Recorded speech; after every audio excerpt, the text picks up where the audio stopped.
right, race fans, Ryan Aho here, the one and only Bert Lehman, and we got a special guest with us today too, Rocket Rob Caho. We'll get to him in just a minute, but as we do every week, we take a turn. We kind of turn back the clock, right? We take a look back to yesteryear, our episode called "A Blast to the Past," brought to you by the One to Go Show.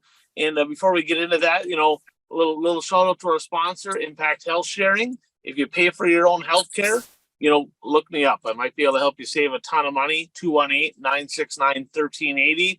If you can save money on healthcare, you can spend more money on cool things like race cars or seats that belong in race cars that Rob just sits in the garage. Whatever you want to do, right? It's a lot cooler than healthcare. But the fact is, episode 178. So what we do on this show is we actually take that number. So it'd be 78. I don't know any 178s, but I know some 78s. And we kind of take a look back and kind of reminisce on some memories we might have of specific drivers that ran under the 78 banner. And maybe sometimes we take a look back and what happened in 1978. Maybe a little trivia there for Bert. See if I can stump the old guy from eastern Wisconsin. Bert, I'm not too far from you, actually. I was over in your neck of the woods all day today. So I'm actually... Well, I was in Minocqua. Let's see, where else was I? I was in Oshkosh, and tomorrow I gotta deliver tomorrow in Green Bay. Okay. So where are you staying tonight? I'm actually bouncing back up to Ashland and then bouncing back down in the morning. I think I got to bring a load of like Viking apparel or something to Green Bay. I'm not really sure what I'm doing there. Hours are you? Back and forth. I'll probably get shot if I do that. So let's do this. Let's introduce our guests. So, Rocket Rob Caho, I've known you for, a long time. Because for a few years there, Robbie pitted for me when I was in the area. And I remember one night we decided, hey, we're going to go. I don't remember what we did, but I think I probably destroyed something. And we're like, hey, let's go. He's like, come over to my dad's house. We come over to your place and took over the garage and had a lot of fun doing it. But this guy here, fans are going to be able to hear some pretty cool stuff, right? Because you've raced for a long time. We'll get into that. But you've done some very unique things within the sport that I don't know anybody else that has, right? So it's pretty cool. So why don't you just talk a little bit how long you've been racing, a couple of the classes that, some of the classes that you have raced in, and, still turning some laps. You can talk about that too. Yeah, I've been racing for like 53 years now. And I'll be turning 65. So you can tell I started a little early. I started in the micro midgets and the little micro midgets and that with 250 motorcycle engines in them. So we started that, and then I flat tracked motorcycles, and I also flat tracked three-wheelers professionally with them. So I ran through them, ran professionally with three-wheelers and all the way up, sprint cars, midgets, modifieds, you name it. We got to run a little bit of everything over all these years. And got to race a lot of different countries. We raced in England, we raced in Australia, representing the United States, and some pretty cool deals. That right there, racing in Australia. Of course, we know some World of Outlaw guys that have. I don't know anybody other than you that's raced in England, so that's pretty cool. So two questions I have. One is, you started racing at 12. That wasn't real common back then. I mean, now it's like. It was a big deal. I was already 6 foot tall at that age, at 12 years old or better. And nobody even questioned that I wasn't 16. You had to be at least 16 to drive. Nobody was questioning if I was 16. And now these days, the kids are really young driving. And it's really, I can't believe how good. Some of them are really good. Okay. Right. But it's so hard to see these young kids get in cars and go the way they go now compared to what we did before. And, so it's exciting to see them going, but it's a little scary too in both ways when I look at it. But the safety equipment today is a little better than it was then. Oh yeah, just like we talked a little bit earlier about the seats and everything. We have this containment seat just because I'm trying one out before we put it in a sprint car, because everybody's saying you got it as fast as you go, even in a vintage car, that you need a containment seat. And anybody's ever seen me race at Jackson or nothing, we did pretty good. We even ran against the 360s on a vintage car against the other guys, and we finished right in the top with them. They told me start in the rear, and I just ran with them and finished, I think, second or third in the heat and fifth in the feature. And I would have won it, but I fell out of the seat, I'll be honest with you. Got a little tired at the end. So my butt got a little tired and sore by the time I ran both the heat and features on the vintage cars and both. Got a little tired. And that's when it was the full half mile too, bigger tracks too. Wow. You got to eat a few more Twinkies. You won't fall out of seats if you eat more Twinkies. I heard the rumors. Yeah. Well, you could tell I made a few of them or something anyway. Nice. So talk about England. What's that? Yeah, lots of that. So talk about England. What did you Oh. race when you went to England? Yeah, England was so different, compared to the United States. It's full contact. They call full contact super racing. stock. I ran the F1 I won the F1 Formula Car Championship. I ran that one. And there's guys from New Zealand, everywhere in the whole world racing in this race. And they come out and they parade you around on top of a sprint car, like a sprint car wing. But they got cattle catchers on the front of the cars. We had 454 engines in them. Big old Cadillac by big old truck engines in them or whatever. But they come in and they plow into you and put you in the wall and flip over, and they still race around you. Really? So it was pretty wild. Yeah. And then the next day, I messed up my back, did a compound fracture on the back the first night in it. So the next night we ran with the F2s, which is a midget. The next night, and my back's still that way. There's 40 of them started that, and I finished second or third, and I started 40th. So, but I learned how to give it back to them. That's the problem. The guys told me, said, you can't just let them take care of you because they're going to hit you and knock you around and bang on you pretty hard. So we went right back at it and pouring down rain. It was on the asphalt this time. That was pouring down rain, asphalt pouring, and you can't see your hand in front of your face. And that's how they raced. They said, well, if it rains here, you got to keep racing because they rain 90% of the time. So what was the crowd like? Was there a pretty big crowd? Go ahead. Was there a pretty big crowd at that? Oh, it's packed. I mean, there's 20-some thousand people around this little quarter-mile track. They said, I mean, there was people everywhere. They had dancing girls. They had everything, all kinds of bands and everything playing, like marching bands and everything, and brought you out. It was a big deal. And it was like a full-on event. Yeah. Oh, yeah. It's huge. Yeah. If you ever look it up, it's F1 Formula Stock Car Championships. Wow. So, and it's fun. I mean, I had a great time. I ran a bunch of things. I also ran a V6 stock car, turning on the wrong side. You're sitting on the wrong side of the car. Still turn left, but you turn different. Same way we went to Australia too. I ran a super sedan, which is a late model with sprinkler tires on the back of them. But you sit on the opposite side of the car, but you still turn left. Really? So you're against the wall. You're against the wall going in the corner. You're looking over there, and there's the wall right there.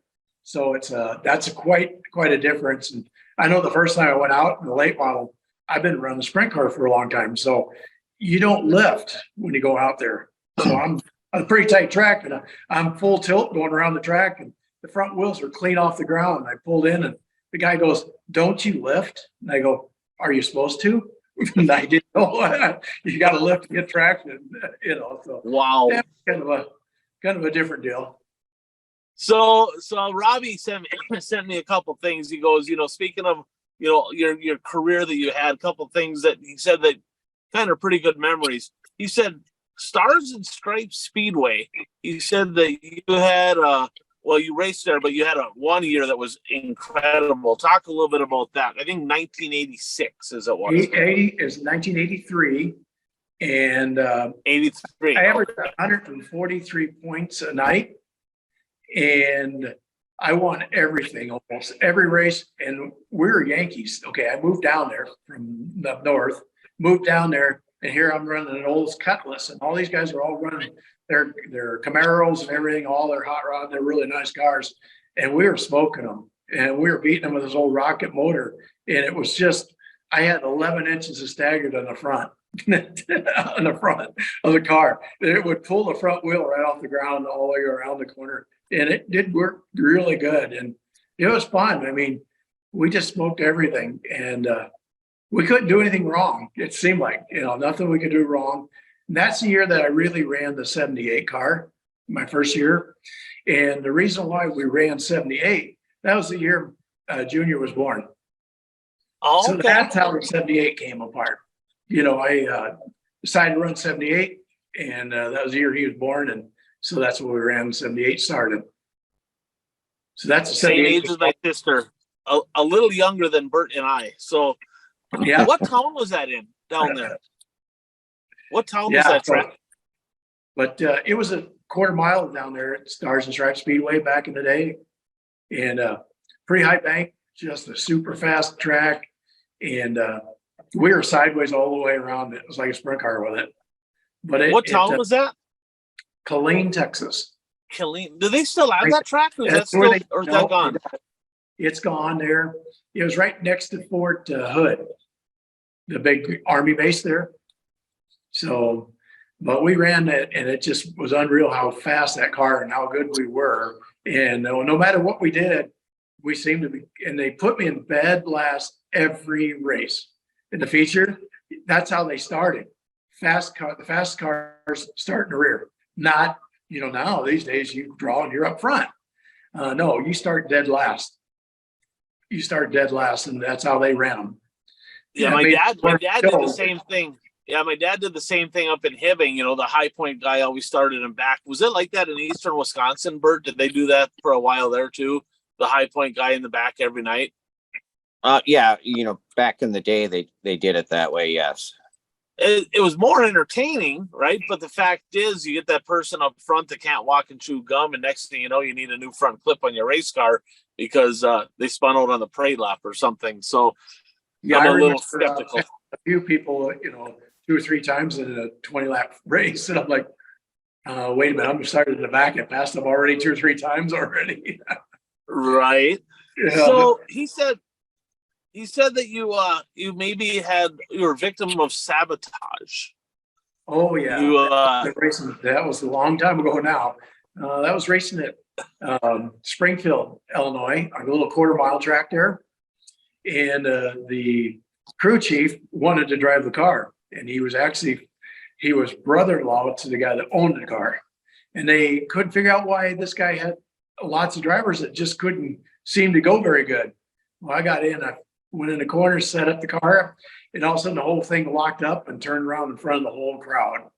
And everybody was going everywhere, asshole or tea kettle and everything. And come there and found that he took the wire ties, cut them, and pulled the calipers loose. So they came right off when they went in the corner. And they wouldn't let you touch the car. Really? All I was a paid gun at that time. That was a long time ago. And you just go out and rent them. And you weren't allowed to touch the car. They did it all. What kind of car was that? What class was that? That was a Chennai. Actually, Shore. Sorry. So many cars now. I had to remember that one. But had a good time, but it's really disappointing, because it kind of hurt the career a little bit. For sure. Speaking of your career, and I was actually running professional 3-wheelers at the time during the day, and then I go race there at night. So I run 2 times. Speaking of 3-wheelers, did you start the barstool racing deal? Yeah, I did. Yep. Yeah, we raced. Bert, you remember that? Oh, what's that? I was asking Bert, do you remember those barstool races they had? There was a bar in Kaukauna, Wisconsin, not near Wisconsin International Raceway, that used to have barstool racing. Yeah, we built them for all you name it, Tony Stewart, you name it, Rusty Wallace, Mike Waldrop. A lot of NASCAR guys all have them. We built almost 800 of them in a couple of years. So, and it was really big. We got to race even in Puerto Rico, believe that, on the ice. We raced on a lot of hockey rinks. That's what we did. But we got them in a ship, sent them all the way down to Puerto Rico, and we raced down there in them. And then I put on a couple of them that were $10,000 to win shows. I remember that. When was that? That feels like it was 20 years ago already. Or something. It was like 2008, somewhere there. 2008, 2009. What man, there whatever were some happened to big that? It guys. just couldn't sustain, or Well, there's a couple different things. I mean, liability was getting really bad. You got a bunch of guys drinking beer and stuff, and even at the races, the guys were drinking beer too. You could tell that, But it was a great time. I think the liability kind of put the kibosh on that. And then actually, when the economy went bad, that's what really did it. If you remember back in 2008, 2009, the economy went. We sold 39 at Bristol, Tennessee one weekend. The next week we went to Martinsville, didn't sell one. wow. So that tells you how fast it went, the economy. Right. Right. So what it is you got a $2,500 bar stool that you sit on, and it's got a motorized. If you have to ask your wife if you can buy that, not going to happen when the economy's not good. Yeah, no. I heard the rumors. Yeah, that's true. So another thing that you did that was super cool, and I believe was it a race for a cure? Is that what it was called? Yeah. We raced for muscular dystrophy. We ran, like one year in 1997, we raced 125 tracks, 86, I think it is, different tracks. So we ran that whole year, 100 and some races that year, and 80 some different tracks that year. Where we raced all over, and all of our money, every dime, went to muscular dystrophy. We raised over $350,000 for Jerry's kids in a modified. And that's modified, meaning running the local races. That's right. Not running down and we're 10 grand to win here. No, there was no 10 grand to win back in 97. You're lucky to win a couple $100 even sometimes in a modified, back in the day. So yeah, I remember that. How many years did you do that? Was that a 1 year deal or a couple years? I done it for about 5 years or 6 years or more. I raced with them, and I really enjoyed it. Every bit of our money, every dime, went to Jerry's kids. And still, people have a hard time believing that, but it's got an honest truth that every bit of it went to the muscular dystrophy. Not after winnings, because if we did it after winnings, we wouldn't have any money. We just spent our money doing that. We really had a good time. You must have had some pretty good sponsors to help pull that off. We did, but we didn't pull off as big as we were hoping for it. First help, we did a lot. Me and the wife and everything donate all of our time and money all towards it. And we knew it was a good cause. So we went to summer camps with the kids. We did everything with the kids, with that. Even when I went to England, I raised money for muscular dystrophy in England, raised money in Australia for MDA. All that money went to them. So everyone. That was super cool. And what made you choose muscular dystrophy? Was there? Well, it kind of started with Sarah Hines. I don't know if you ever heard of Hines kids. They were go-kart racers and everything. And Sarah had muscular dystrophy and got to know them and come close to them and good friends with them. And that's how I really got started in the muscular dystrophy. And seeing what the kids are going through and everything, I thought it was a great cause that we could help them out. So that's kind of how it did. I mean, we went to summer camps and you name it, we went to everything with the kids. That's awesome. So what gets your blood pumping more? You behind the wheel or watching Robbie behind the wheel? Well, I don't get to see him race much anymore because he's traveling a little bit farther away. So I still get pumped up watching him race, but I still like to do it. I took a couple of years off. I had a stroke and I've been dealing with a stroke and stuff. This will be my first year back in almost 2 years now, this weekend. So I had a good stroke, and just like Dave Darland did too. And I feel pretty good. I mean, I don't have any problems with my hands and arms and nothing like that. My talk is not perfect, but anybody that's known me probably know my talk wasn't perfect before. So especially being a racer, we're not always perfect, we say. But so yeah, we've been racing with it and everything. So that was a good time. Talk a little bit about what you're going to race. You're going to run some vintage cars. Talk a little bit about those cars. Yeah, this weekend we're running. It's called the Nostalgia Dirt Series at Fort Dodge, Iowa, on a big half mile up there. And I'm running a 1985 J&J car that was Bob Hopp's car. So I'll be running that. Then the biggest thing I'm running is a 1930 some with I'm trying to think what it's a Dodge Hemi in it, wire wheel car. It's what they call the big wheel cars. Anybody that knows anything about big wheel cars, they were wire wheel cars. And back in the 30s and 40s, they raced at the state fair and everything. And they were packed. If you ever looked at the grandstands, watching the grandstands at the state fair here in Minnesota or whatever, you couldn't even find a place to stand. There was people everywhere to watch these things run. And these guys, there's no cage, no nothing. You just got your head sticking out of the top of the car. So again, we couldn't have containment seats or arms and nothing else because that's how you are. And there's really not even a bar hardly to be in bed. So if you go over, you want to be able to tuck and roll, I guess, if you do go over. Thank goodness we hope we don't do that, right? Oh yeah, for sure. I would say a driver's got to have a little. The drivers back in the day that raced those every single week had to have a lot more sack than they do now, huh? Oh yeah. And there's I think there's 4 of us racing against each other on the big half mile, and these guys are very good at racing against. So it'd be a privilege just to be running with these guys, and having a good time. One's my brother too. And he raced okay. still too. Yeah. Okay. Dick Miles is my half brother. He'll be racing too with the wire wheel cars too. Oh, really? I did not know that. Yeah. Okay. So he'll be running. So we'll be running that. We've got a race at Algona, Iowa this year. We also got one at Mason City. So we got a few of them. So we also with the IMCA old timers too.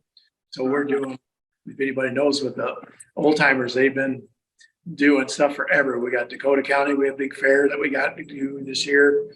Every year we have cars and people there and all the drivers from all over that's been there, that raced in the 40s and 50s and everything.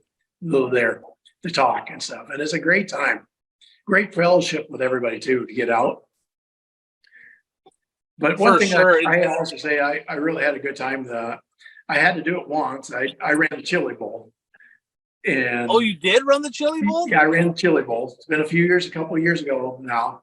And I ran the Chili Bowl and I got upside down, just like almost everybody did, at least once, stepped on the gas pedal a little too hard.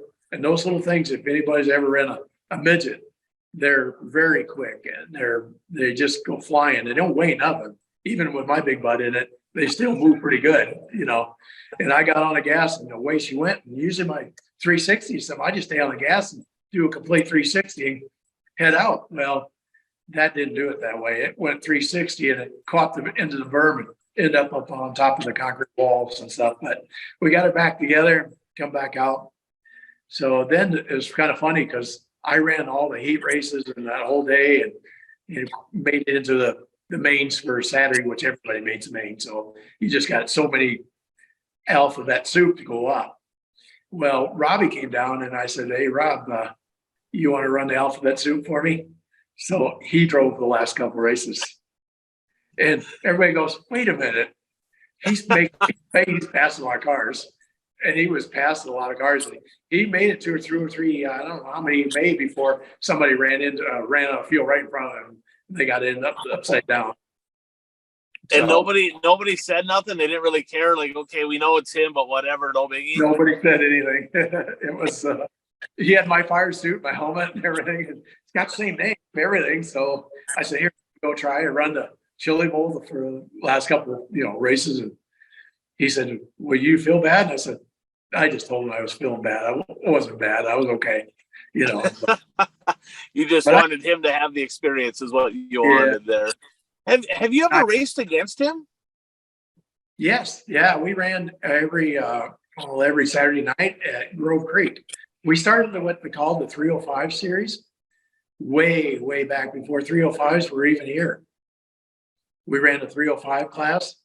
And we were there before, Knoxville, any of them had 305s. We had the first 305 class around here, and we ran every Saturday night at Grove Creek. What year was that? You're going to catch me on that one, boss. Can't remember now. It's been quite a few years ago now. Had to have been, early 2000s, right? Yeah, early 2000s. Yep. I bet you our buddy Jeff, who's in our pick'ems, Bert, was probably the tech guy. Jeff Erickson? Could be. Yeah. Yeah, you'd probably remember him because he probably would have picked on you. I'm going to have to ask him because at the time down there at Grove Creek, Jeff and his brother worked there and their cousins, and his brother actually got hit by a car during packing, had a really bad deal, almost died, but ended up in the hospital for quite a long time after that deal. But I guarantee, boy, he had to have been tech guy around that time down there. I'll have to ask him. Familiar. Yeah. Yeah, we've had a couple. Question. Go ahead. No, go ahead. Go ahead. I said, well, we've had a couple of them that got over pretty hard on us over the years too. I had a really bad accident at Jackson on the half mile, and Roger Rager decided to come out of 4 and put me in the wall, come out of 4. And a lot of people know Roger from way back, but I flipped all the way down the whole straightaway, all the way down on the half mile and out of turn 1 and into the field. So it went nose to tail all the way. Was that a wing car? What's that? Was that a wing car or non-wing? Non-wing. Oh, them things never stop rolling. Yep. And that we didn't have, we had no neck collar, no nothing else. And it went so far that the injectors hit my helmet, hit all the way up in my helmet, and my head went all the way underneath the steering wheel. Went all the way underneath it. And when I came out, when it broke, basically the motor broke, everything broke out of it. I don't think we even saved a bolt on it.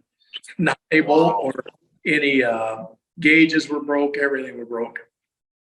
And no real injury. I was really messed up for a while.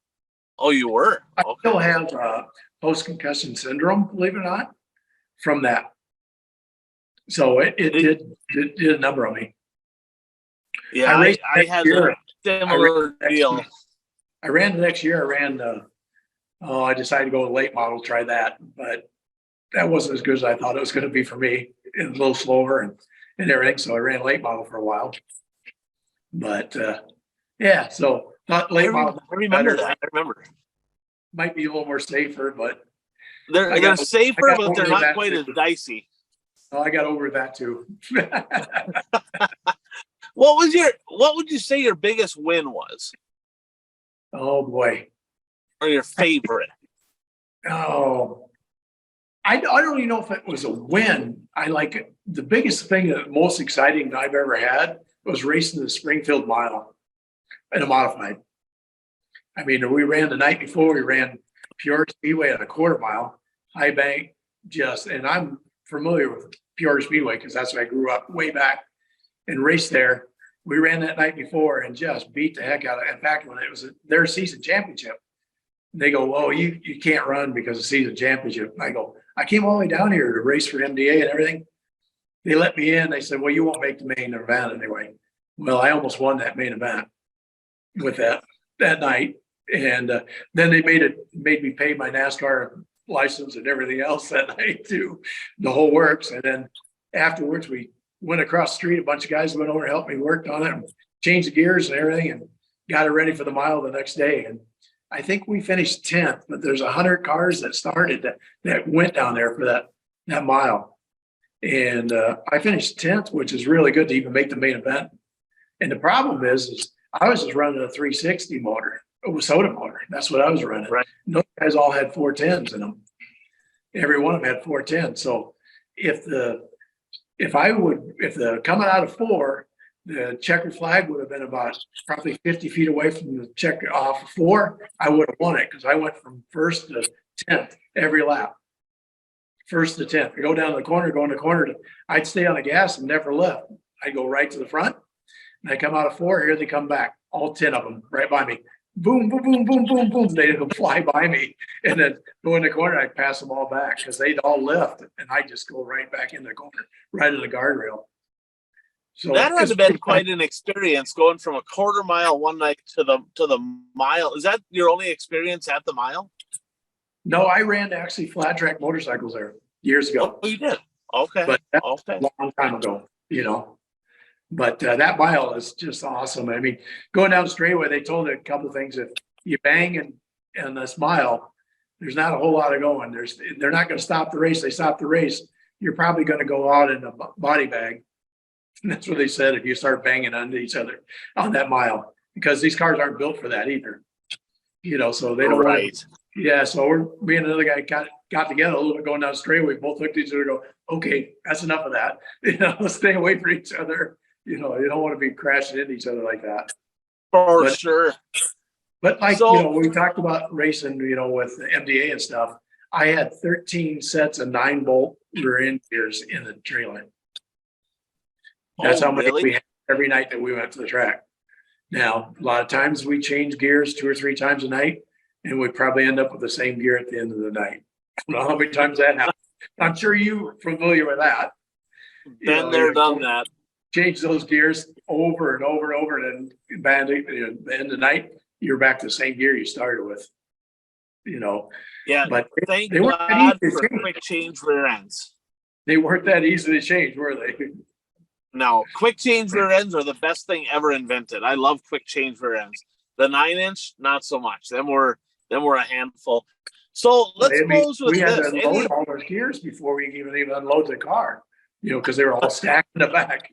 And then we had every different type of tire. We had Wasota, we had IMCA, we had NASCAR, UMP, we had every type of rear gears. Tires, everyone had to be stamped too. So you had to buy rims and tires for everybody. And so, yeah, we went through a lot of tires. I can only imagine. That had to have been a fun year, though. That had to have been just a blast. Oh, yeah. Yeah, we had a really good time. We had a mascot that went with us too. And we had a lot of things. I remember that. That was a good cause. Like you said, not only the great memories that you had, but being able to put money towards a good cause. Any closing thoughts there, Rob? Anything we didn't touch on? Any closing thoughts on racing today, or any other memories that you want to touch on before we jump off? No, actually just that, things have changed a lot. I still get to go to races. I get to go World of Outlaws and a lot of different races, and I really enjoy it, but the people, there's not in the stands like it used to be anymore. There's a lot of people watching on TV, what are they doing? But you don't see this many people at the stands at the track. And I wish it was the other way around, because they need to get out. We need to get people out and go to watch races.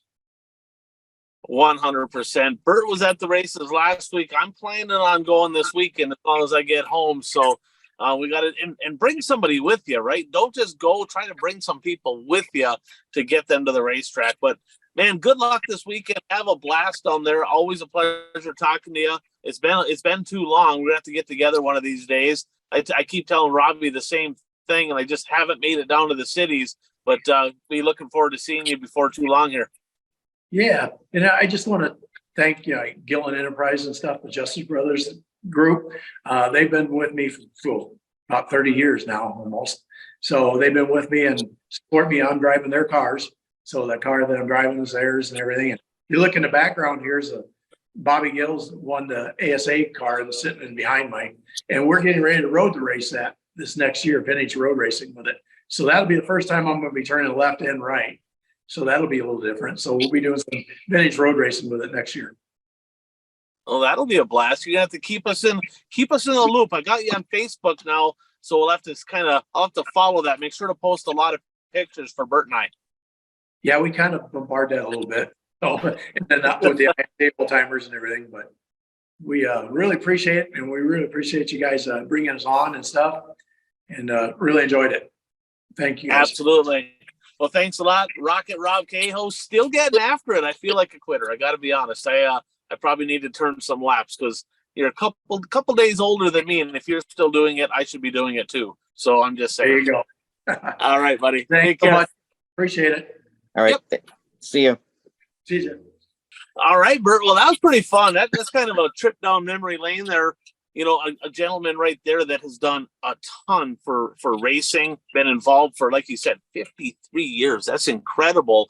And being able to take that platform of racing, right? And you've been involved with stuff like that too, where you're doing stuff involving racing actually bring money towards a bigger cause, and that's something the racing community as a whole, they do very good at that, right? There's a lot of different fundraisers, benefits, a lot of different things that go on, charity type stuff. And that was a pretty unique example. I don't know anybody that's raced over 100 shows, 125 or whatever shows in a year, and gave all of the winnings to a great cause. That was kind of a pretty cool deal.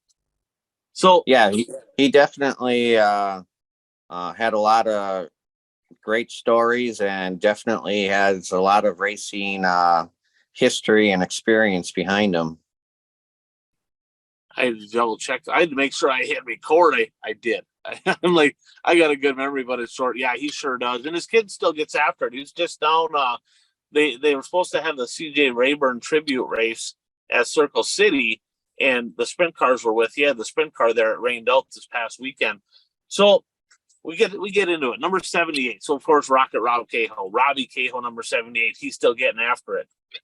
Bert, you said that you could. 78 was tough. I'll be honest with you. It was tough. It was really tough. I'm going to give you a couple hints. So, well, I thought I had one, but I'm not sure if he was number 78. So I was looking for pictures for him, but I mean, Bob Moss from the Shawano area, he's a Shawano Speedway Hall of Famer, and I thought he was 78A, but I couldn't find any photos to verify that. So I'll say you him. can give him some love. Give him some love anyway. I'll say him, but I may be wrong on that. So I'm going to give you a couple hints. I'm going to see if you can figure it out. Okay. Part of a legendary racing family from Menominee, Wisconsin.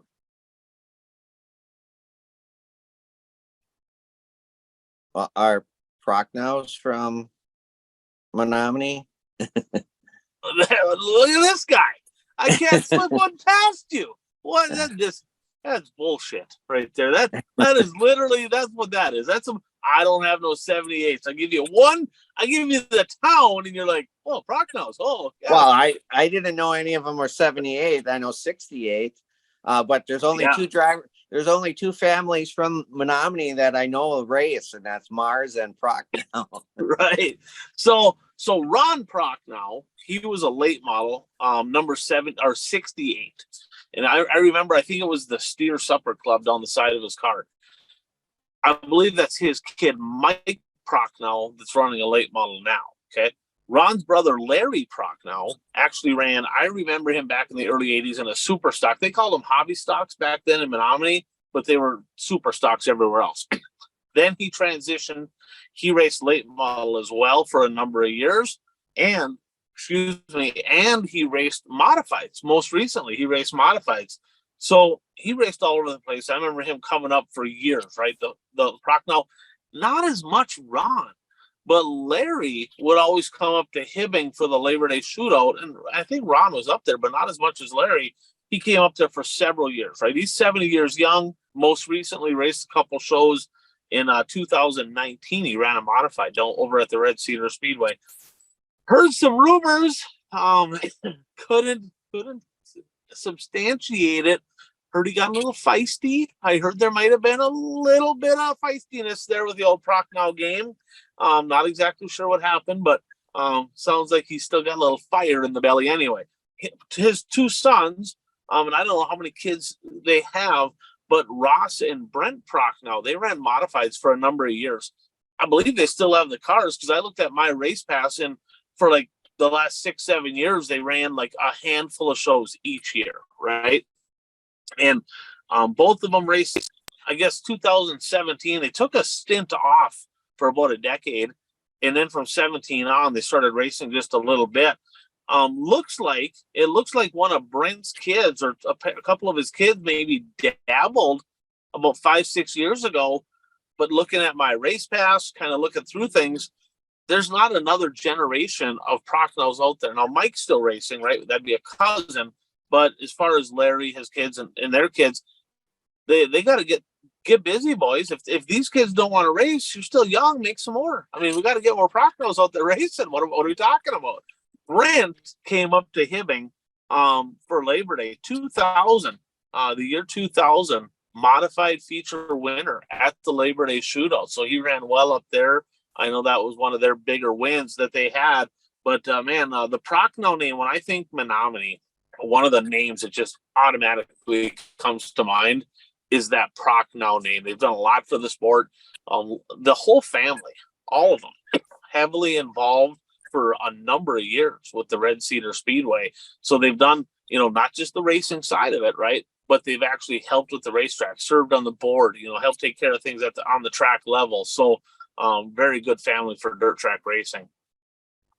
I'm going to jump into a trivia question here, and I got one more for our northern contingent.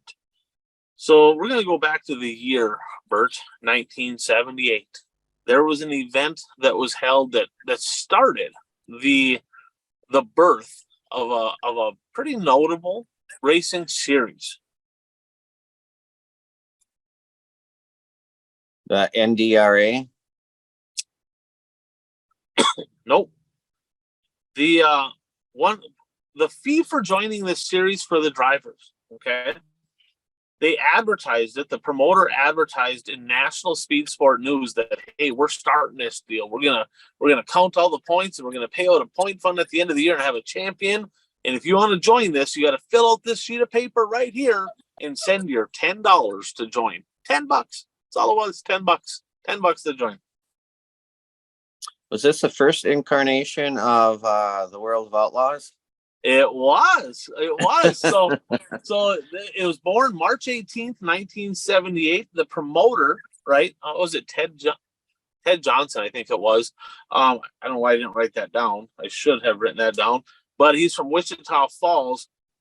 One of the things that was notable is they got pretty much almost every manufacturer involved with sprint cars to donate contingency prizes. Wasota, hey, you there in the back, listen, write this down. Contingency awards for the drivers, not these little buy one, get one certificates, like actual stuff. Pretty cool. That was 1978, Burton, they're doing that. Can do that now. The first event, now can you get this one? It was held at the Devil's Bowl Speedway, Mesquite, Texas. Don Mack, I believe he's from Grand Forks, got third. Charlie Schwartz and Bob Hopp, who Rob mentioned there, they got 12th and 13th. Steve Kinzer finished in the back, not his best night. Can you name the winner of the first World of Outlaw event? Sammy Swindell. Boom! This guy's on a freaking cannot stump Bert. So pretty cool stuff. 1978, World of Outlaws started. Got another one for you here. This historic event started in 1978. A late model event at that. John Berg and Doug Hennemer won the pair of features at this event. And the final event of this particular event was held in the beginning of 2023. I don't know. I probably should know. East Bay International. Oh, okay. Yep. So it's done. She's over. They're going to have a send off, right? And but the first one was 1978. Did you do your World 100? I did not.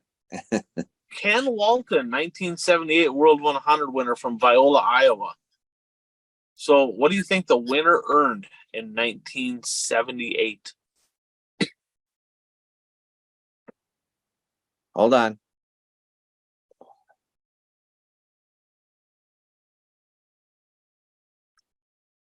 $8,000.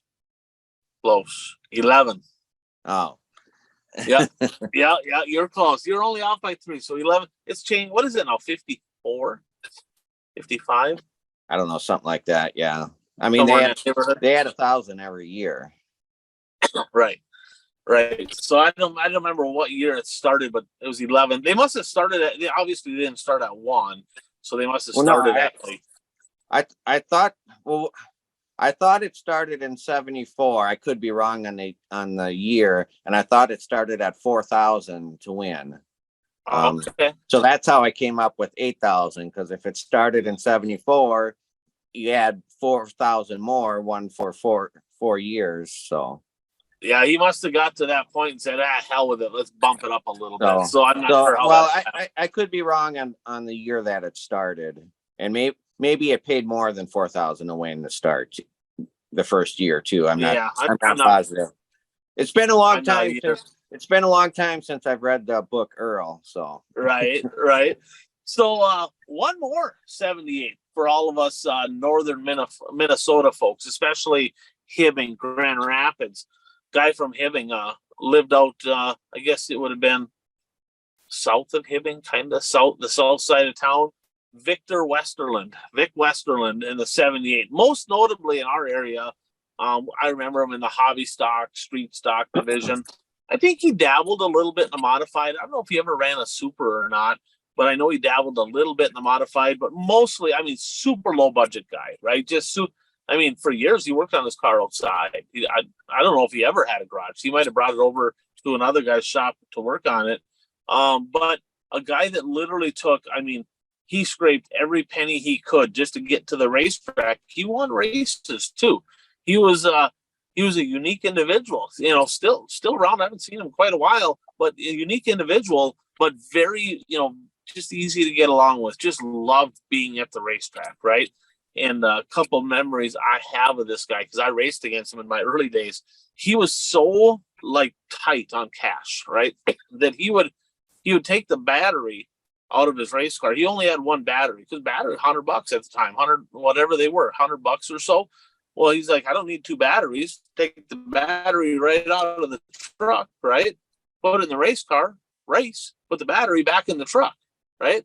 How do you charge a battery? Put it back in the truck, start the truck, got an alternator. That's how you charge the battery.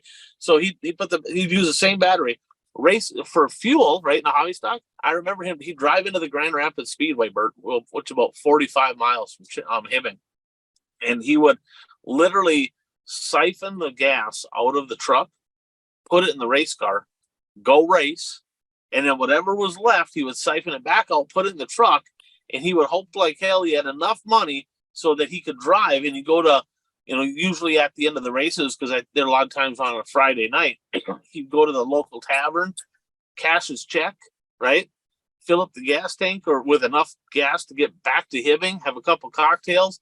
And that was like an everyday thing for him. It was just, nobody, it's a little different than people pulling in with a $400,000 stacker hauler, pit lifts, all this kind of stuff. Like this guy, not on that wavelength at all, but I gotta be honest. You think about that and it's like, God dang it. I wish racing could almost go back to that. We love the technology, right? We love all that stuff, but nobody can afford to do it. Everybody could afford to do it the way he did it, right? People cannot do that anymore. Not even pure stocks today, Bert, are 10 grand. The people that are winning got over 10 grand into a pure stock. You don't have 10 grand into a race car then, so you look back and it's like, and as we're progressing through the ranks as racers, you look back and you're like, what's this guy doing? Like freaking get with the program here. I think he was probably the only one on the real program. We should all have been sticking with that. Maybe the sport wouldn't have got to where it is today. So Vic Westerland, I don't think he's turned laps here in a couple of years, but he's probably done turning laps. But a guy, if you've been around the Hibbing Raceway for any amount of time, that's a name that was, he raced there for a long time and, was very, very big supporter primarily of Hibbing and Rapids, but he made his way down to Proctor. He made his way to Superior. Bemidji, he did travel a little bit when he could, but super good guy and just one of those guys that we remember as Hibbing fans back in the day. So episode 78 was a tough number, Bert. 78 was a tough number. I'll be honest, there's not a lot of 78s, but 79. I got a pretty fun guy I'm going to jump on with us next week. Have you heard of late model driver from up in Proctor? Hermantown he lives actually, but have you heard of Kevin Carlson? Runs a late model. Name kind of sounds familiar, but there's Yeah, another low budget guy. there's a lot of Carlsons that race. Well, there's the 7C. He's a Carlson, isn't he? There is Dale. He is. And there's a bunch up in Grand Rapids, but we're going to get his dad, Dale Carlson, to join us next week. Kevin might be on with him too. We'll see if we can get them both on, talk some old time racing. But Dale and they actually had a stint together. They raced against each other in Dale's closing years of racing and Kevin's early years of late model racing. They competed together. I don't know for how long. We'll have to ask them next week, but kind of fun. We'll get in and talk some late model racing. So jump on 2020 or whatever. Do a little digging. See if you can dig up few questions maybe there for Dale Carlson if you can. But always fun talking. I like turning back time, turning back the clock, taking a look at some of the racers that kind of paved the way that were involved with the sport for a long time, because the history is just not kept, right? So it's kind of fun to kind of look back and put somebody in the limelight a little bit that once was. So any closing thoughts there, Bert? No, like you said, 78 was a tough number to find driver. I mean, some numbers you have a ton of drivers and other numbers you don't have a lot of drivers. So it's just kind of weird how that works out. It sure, yeah. 71. I mean, it's just a 71 super cool. There's like 872 71s. I mean, there's a bunch of them. 70, 78, 79. I got a couple in mind, not a ton, right? But we'll see if we can have some fun ones, a little trivia. Bert, you whooped my ass. You did. Like, literally, I'm like, I got a couple here. See if I can stump old Bert. No, couldn't do it. I'm a little disappointed.